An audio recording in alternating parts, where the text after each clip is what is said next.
કડાકા ભડાકા સાથે વરસાદ ત્રાટક્યો। તોફાની વરસાદની સાથે એટલા કરા પડ્યા કે સફેદ ચાદર છવાઈ ગઈ।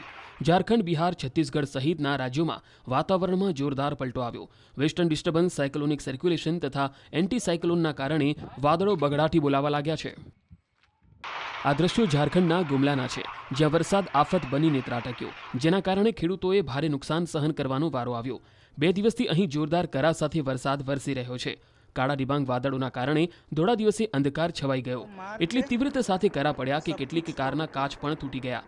કમોસમી આફત જાણે કે ખેડૂતોને બરબાદ કરવા આવી હોય તેમ તૂટી પડી છે। આ દ્રશ્યો ઝારખંડના ચાઈબાસાના છે, જ્યાં વરસાદે ખરેખર બગડાટી બોલાવી દીધી। ખતરનાક પવન સાથે વરસાદ અને કરા પડ્યા। અડધા કલાક સુધી આટલી જ આક્રમકતાથી વરસાદ પડ્યો, જેના કારણે લોકોએ ભારે હાલાકી વેઠવી પડી। પવનનું જોર એટલું ખતરનાક હતું કે વીજ પુરવઠો ઠાપ થઈ ગયો। ઠેર ઠેર વૃક્ષો ધરાશાયી થયા। એક મહોત્સવનો પંડાલ પણ ધરાશાયી થઈ ગયો, જેના કારણે 9 લોકોની ઈજા પહોંચી। આ દ્રશ્યો ઝારખંડના લોહરદગા જિલ્લાના છે, જ્યાં બંગાળની ખાડીના ભેજવાળા પવનોના કારણે વરસાદી માહોલ છવાઈ ગયો। વીજળીના કડાકા ભડાકા સાથે ત્રાટકેલા વરસાદે ખેતી પાકોને બરબાદ કરી નાખ્યા। આંધી અને તોફાન સાથે ઠેર ઠેર કરા પડ્યા। રોડ રસ્તા પર એટલી માત્રામાં કરા ભેગા થયા કે ચારે તરફ સફેદ રંગની ચાદર જોવા મળી।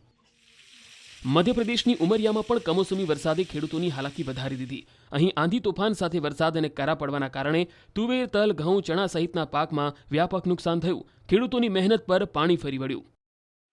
ગુજરાતમાં પણ શનિવારે કચ્છમાં વાતાવરણમાં અચાનક પલટો જોવા મળ્યો, જેના કારણે પશ્ચિમ કચ્છના કેટલાક વિસ્તારમાં મોડી સાંજે માવઠું થયું હતું। હવામાન વિભાગના જણાવ્યા પ્રમાણે હજુ 2 દિવસ દેશના કેટલાક રાજ્યોમાં વરસાદ, કરા અને તોફાની પવન રહી શકે। ઝારખંડ, પશ્ચિમ બંગાળ તથા ઓડિશામાં ભારે વરસાદની સંભાવના છે, જ્યારે મધ્યપ્રદેશ, છત્તીસગઢ, મહારાષ્ટ્ર, સિક્કિમ, બિહારમાં ગાજવીજ સાથે ભારે પવન ફૂંકાઈ શકે છે। દક્ષિણ ભારતમાં તમિલનાડુ તથા કેરળમાં ભારે વરસાદની આગાહી કરવામાં આવી છે। હવામાન વિભાગના short to medium range model પ્રમાણે એકાદ સપ્તાહ બાદ ગુજરાતમાં પણ માવઠાની હળવી સંભાવના છે। જો કે આ અંગે અત્યારથી જ પાકી આગાહી કરવામાં આવી નથી, પરંતુ મોડલ પ્રમાણે હાલ શક્યતાઓ જોવા મળી રહી છે। કડાકા ભડાકા સાથે વરસાદ ત્રાટક્યો। તોફાની વરસાદની સાથે એટલા કરા પડ્યા કે સફેદ ચાદર છવાઈ ગઈ। ઝારખંડ, બિહાર, છત્તીસગઢ સહિતના રાજ્યોમાં વાતાવરણમાં જોરદાર પલટો આવ્યો। વેસ્ટર્ન ડિસ્ટર્બન્સ, સાયક્લોનિક સર્ક્યુલેશન તથા એન્ટી સાયક્લોનના કારણે વાદળો બગડાટી બોલાવા લાગ્યા છે। આ દ્રશ્યો ઝારખંડના ગુમલાના છે, જ્યાં વરસાદ આફત બનીને ત્રાટક્યો, જેના કારણે ખેડૂતોએ ભારે નુકસાન સહન કરવાનો વારો આવ્યો। 2 દિવસથી અહીં જોરદાર કરા સાથે વરસાદ વરસી રહ્યો છે। કાળા ડિબાંગ વાદળોના કારણે થોડા દિવસે અંધકાર છવાઈ ગયો। એટલી તીવ્રતા સાથે કરા પડ્યા કે કેટલીક કારના કાચ પણ તૂટી ગયા। કમોસમી આફત જાણે કે ખેડૂતોને બરબાદ કરવા આવી હોય તેમ તૂટી પડી છે। આ દ્રશ્યો ઝારખંડના ચાઈબાસાના છે, જ્યાં વરસાદે ખરેખર બગડાટી બોલાવી દીધી। ખતરનાક પવન સાથે વરસાદ અને કરા પડ્યા। અડધા કલાક સુધી આટલી જ આક્રમકતાથી વરસાદ પડ્યો, જેના કારણે લોકોએ ભારે હાલાકી વેઠવી પડી। પવનનું જોર એટલું ખતરનાક હતું કે વીજ પુરવઠો ઠાપ થઈ ગયો। ઠેર ઠેર વૃક્ષો ધરાશાયી થયા। એક મહોત્સવનો પંડાલ પણ ધરાશાયી થઈ ગયો, જેના કારણે 9 લોકોની ઈજા પહોંચી। આ દ્રશ્યો ઝારખંડના લોહરદગા જિલ્લાના છે, જ્યાં બંગાળની ખાડીના ભેજવાળા પવનોના કારણે વરસાદી માહોલ છવાઈ ગયો। વીજળીના કડાકા ભડાકા સાથે ત્રાટકેલા વરસાદે ખેતી પાકોને બરબાદ કરી નાખ્યા।